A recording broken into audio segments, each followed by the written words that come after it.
Security, get her off the stage. Someone screamed it, but the 12-year-old girl in the two big yellow denim overalls was already holding the microphone with both hands as if letting go would kill her. The lights of stage 56 were a white-hot sun. The air smelled of hot studio dust and hairspray and the faint, sharp tang of electrical cables heating up under the floor. The audience was a black sea, gasping. James Corden, mid-joke, had frozen with his mouth half open, his cue cards fluttering to the floor. And 7 feet away, on the curved cream-colored couch that had hosted presidents and pop stars, BTS sat in perfect, stunned silence. Maya Alvarez had not planned this. Or rather, she had planned it for 11 months, 3 weeks, and 4 days, which was a different kind of not planning. Her plan had been a notebook full of tiny, frantic handwriting, a laminated audience pass her mother had thought was for a museum tour, and a rule she had made for herself at age 11 after her father left and her mother started working double shifts at the hospital: never be invisible. Her mother, Eleanor, was somewhere in row D, her face buried in her hands. Maya could feel her mother's terror like a wire pulling at her back. But she could also feel the weight of the yellow overalls. She had bought them at Goodwill for $4. They were her armor. When she wore them, she was not the quiet girl who stuttered during book reports, not the girl whose teacher said she's sweet but she needs to speak up. She was bright. She was impossible to miss. Jungkook was the first to move. Not to push her away, but his eyebrows lifted. RM leaned forward, his hands clasped. Jimin's mouth made a small, soft EO. Maya's throat was sandpaper. Her heart was not beating, it was detonating, a frantic, ugly drum solo against her ribs. The microphone was sweating in her grip. The producer in the wings was making a frantic cut-throat gesture. 30 million viewers. Live taping. A lawsuit. Then the backing track started. It was not supposed to start. A sound guy named Dave, who had seen her crying in the hallway during rehearsal because she had told him she knew all the choreography better than the backup dancers, and he had laughed and said, "Approve it, kid," he had hit play. Maya opened her mouth, and for half a second, nothing came out. The old fear, the familiar, crushing one that told her she was too loud, too much, too small, rose up and choked her. She saw her mother's tired eyes after a 12-hour shift.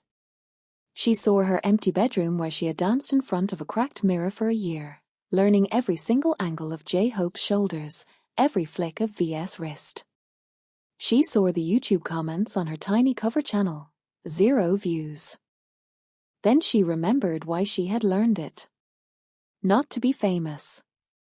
But because when Dynamite played in her kitchen at 6 a.m. while her mother made rice and beans, her mother smiled for the first time that day. She sang.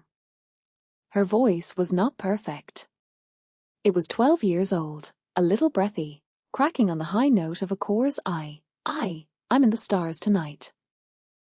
But it was in tune, and it was loud, and it was full of a joy so raw and desperate it made the air vibrate. She didn't just sing the words, she did the choreography. Her small sneakers squeaked as she hit the point, the shoulder roll, the little Michael Jackson heel tap. The yellow overalls flew. The audience stopped gasping. A woman in the front row put both hands over her heart. J-Hope stood up. He didn't mean to, his body just did. His hands came up to clap on beat, his face breaking into that wide, gummy, disbelieving grin. Then Sugar was clapping. Then Jin, laughing out loud, a bright, startled laugh. Maya was not looking at them anymore. She was looking at a spot above the cameras, where she had always imagined her future self watching her. She was singing to that girl. The girl who thought she would always be invisible. When she hit the final chorus, a Dynamite, as she pointed directly at BTS, her hand shaking violently, tears now openly streaming down her freckled cheeks, and she shouted more than sang. And in that moment she was not a fan, she was an equal. She was light. The music cut. Silence hung for a second, so thick you could hear the studio air conditioning hum. And then RM shouted, "Wow!" The green room smelled like cold coffee and old leather and the lemon cleaner they used on the Late Late Show couch. Maya sat on a folding chair that was too tall for her feet dangling, the yellow overalls now stained with sweat at the back. Her mother stood behind her, one hand clamped on Maya's shoulder so tight it hurt, the other hand holding a tissue that was already shredded. James Corden burst through the door, still MI seat, followed by a very pale segment producer and 7 men who moved with a practiced, synchronized quiet. Maya flinched. This was the part where they called the police. This was the part where her mother lost her job because her daughter was insane. Okay, James said, and he was breathing hard, but he was grinning. Maya, right? Maya Alvarez? Do you have any idea what you just did? Maya shook her head. Her stutter was back, lodged like a rock. I'm sorry, I didn't. You stopped my show, James said, and then he laughed, a huge belly laugh. In 10 years, no one has ever had the guts to stop my show. That was either the most insane thing I've ever seen or the most brilliant. Elena spoke, her voice thin with an accent and panic. Please, sir, she is 12, she doesn't understand, we will leave, we won't. RM stepped forward. He was taller up close, and his eyes were kind behind his glasses. He crouched down so he was level with Maya. He smelled like expensive cologne and laundry detergent. Hey, he said softly in English. Don't apologize. Can I ask? Why our song? Why that one? Maya looked at him. Really looked. She had spent a year watching him through a screen, memorizing his interviews. She had built a whole mythology about him being untouchable, a leader made of marble. But his knees cracked when he crouched. There was a small pimple on his chin. He was human. And he was scared for her. That made it easier. Because, as she whispered, and her voice, when it wasn't singing, was still small, when my dad left, my mom stopped dancing. And Dynamite made her dance again in the kitchen. I wanted to give it back to you. Because you gave it to us first. The room went very quiet. Jin pressed his lips together. Jimin's eyes were wet. Jungkook, the youngest, who was only 9 years older than her but looked like a man, stared at the floor and blinked fast. J-Hope knelt too. You know all the dance? He asked, his English accented but clear. Maya nodded, wiping her nose with the back of her hand. Her mother handed her the shredded tissue. J-Hope looked at James, then at RM, then back at Maya, and a mischievous, conspiratorial spark lit up his whole face, the same spark Maya had seen 1,000 times on videos. Then, he said, you have to teach us. We forgot some parts. It was a lie, a kind lie, and it cracked the tension. Everyone laughed, even Elena, a wet, hiccuping laugh. James clapped his hands. Right. That's it. We are going back out there. We are doing it properly. No security, no lawyers. Dave, get that track ready again. Maya, you want to do it again, with them? Maya's mother started to protest, but Maya was already standing. Her legs were shaking so badly she thought she might fall. The fear was still there, a cold snake in her stomach, but underneath it now was something else, something warm and golden and fizzing like soda. She looked at the 7 idols who were looking at her not as a crazy fan, but as a fellow performer who had just had a terrible case of stage fright. "Yes," she said, and this time she didn't stutter. "Yes, please." The second performance was different. The lights were the same, hot and white, but the air was different, charged with something electric and loose and joyful. James had cleared the stage. The audience had been told, "You are witnessing history, so you better scream like you mean it." And they did. Eleanor was no longer hiding her face. She was standing in the wings next to the sound guy Dave, both of them holding their phones up, both of them crying. This time, Maya stood in the center, and BTS stood in AV formation around her. Not behind her, not in front, but around her. They had spent 5 minutes in the hallway, J-Hope whispering counts, E1, 2, 3, 4, his hand on her small back, correcting her elbow angle gently. The music started. If the first time was a desperate plea, the second time was a celebration. Maya sang the first verse, and then Jungkook sang the second line, his voice live and rich and harmonizing with hers, and he looked at her and winked. The audience exploded. Maya laughed mid-lyric, a bright, surprised hiccup that made everyone love her instantly. She hit the choreography, and this time 7 bodies hit it with her, perfectly in sync, making her look not like a kid doing a copy, but like the originator. When they spun, her yellow overalls spun with their designer suits, a ridiculous and perfect contrast. In the middle 8, Sugar, who rarely ad-libbed, leaned into his mic and said, "She's got better moves than me," and the crowd roared. V pretended to be out of breath and leaned dramatically on Maya's shoulder, and she, without thinking, pushed him off playfully, and the whole studio howled with delight. It was unscripted, unpolished, and completely real. Maya felt her two selves finally merge, the invisible girl and the girl in the yellow armor. She was not pretending to be brave anymore. She was brave. Her fear of being too much evaporated, because for the first time, being too much was exactly what was required. The final pose, they all hit it together, chests heaving, sweaty, grinning. Maya in the middle, her arms up, her face red, her overall straps slipping down one shoulder. BTS pointed at her, all 7 fingers aimed at her heart. The confetti that was supposed to be for the end of the show was triggered early by an overexcited crew member, and it rained down, gold and pink and purple. James Corden ran out, shouting, "That is how you do it. That is Dynamite." Later, after the audience had been ushered out, after the lawyers had decided not to sue a 12-year-old, after the segment producer had whispered to James, "This is going to get 200 million views," found Maya sitting on the edge of the stage, her legs swinging, her mother finally hugging her properly.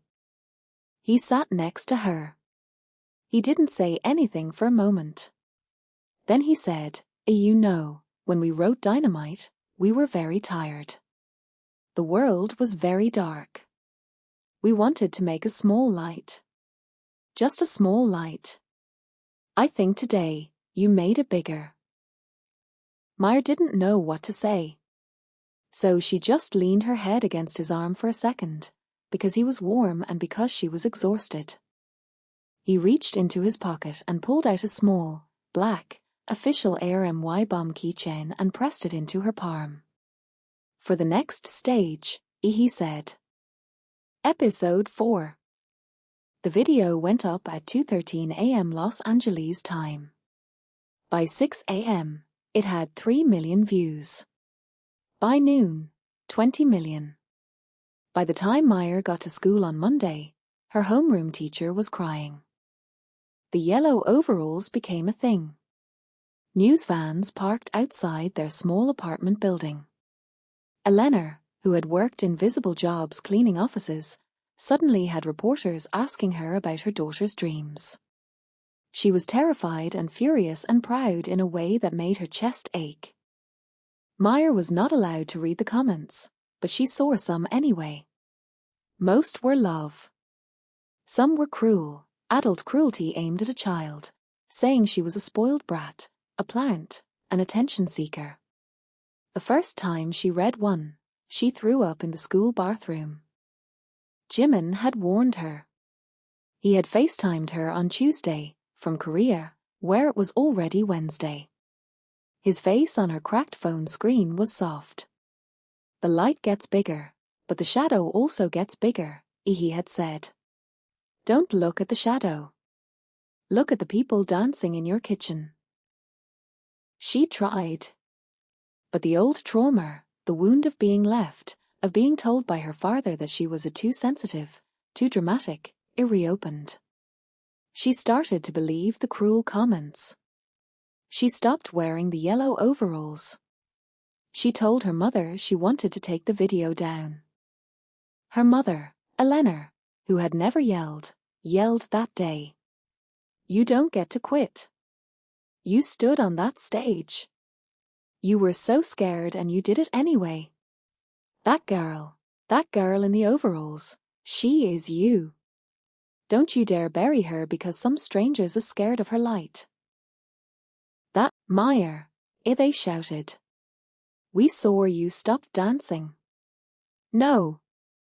We are inviting you to our concert in LA next month. Front row.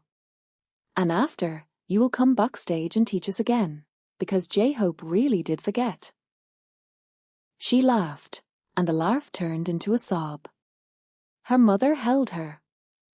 She went to the concert. Front row. 50,000 ARMY bombs like a galaxy. She screamed until her voice was gone. She was not on stage, she was in the crowd, and for the first time, she understood both sides of the light. The joy of being seen, and the joy of seeing. The performer and the audience, feeding each other. Backstage, Jungkook gave her a new pair of yellow overalls, her size, with her name embroidered on the pocket. M. Alvarez Dynamite forever. 5 years passed. The video of the 12-year-old girl in yellow overalls singing Dynamite in front of BTS on the James Corden show never left the internet. It became one of those clips teachers showed on the first day of school to talk about courage. Meyer grew. Her voice changed, deepened. She kept singing, but she also started writing. She wrote about being the girl who was too much. She wrote about kitchens and mothers who dance again. She wrote about a father who left and how Dynamite had been louder than that door closing. She got a scholarship to a performing arts high school. She kept the ARMY bomb keychain on her backpack until the paint chipped off. On her 17th birthday, she was invited back to the Late Late Show.